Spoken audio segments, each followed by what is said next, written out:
The topic of magic and superstition in medieval Europe delves into the beliefs, practices, and cultural phenomena that shaped the spiritual and social life during this period. In medieval Europe, magic and superstition were deeply intertwined with the daily lives of people, influencing their worldview, religious practices, and even legal systems.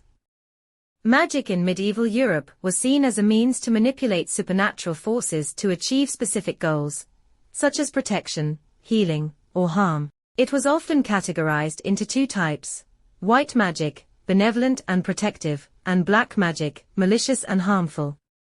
White magic included practices like healing rituals, blessings, and the use of amulets, while black magic was associated with curses, witchcraft, and summoning demons. Superstition played a significant role in the lives of medieval Europeans. These beliefs were often rooted in pre-Christian traditions and were adapted into the Christian framework. People believed in the existence of various supernatural beings such as demons, fairies, and spirits, which could influence the physical world.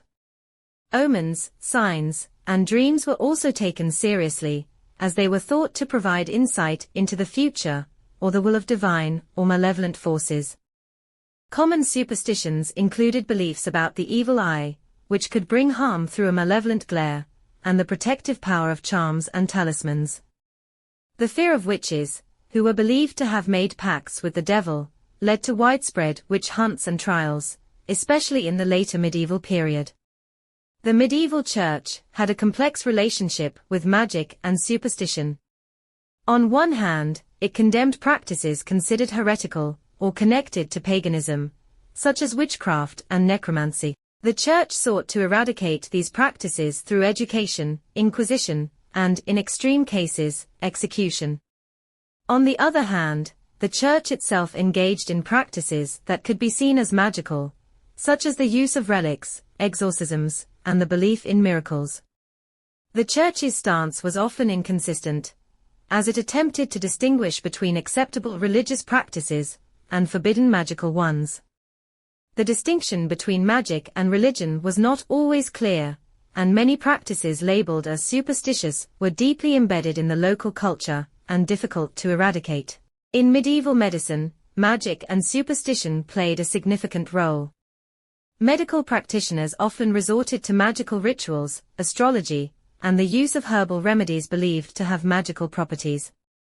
The line between medicine and magic was blurred, as both were seen as ways to restore health and protect against illness.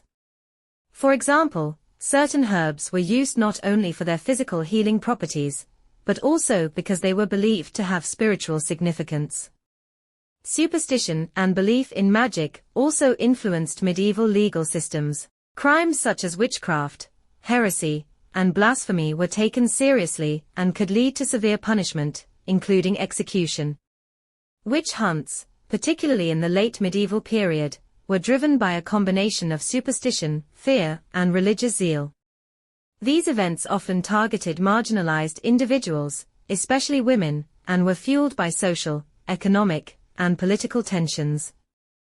The legacy of medieval magic and superstition persisted long after the Middle Ages, influencing early modern witch trials and continuing to shape popular culture and beliefs. Despite the Church's efforts to suppress these practices, they remained deeply rooted in European culture, demonstrating the enduring power of magic and superstition in human society. In summary, magic and superstition were integral to the worldview of medieval Europeans, influencing their religious practices, medical treatments, legal systems, and social interactions. These beliefs reflect the complex interplay between religion, culture, and the human desire to understand and control the world around them.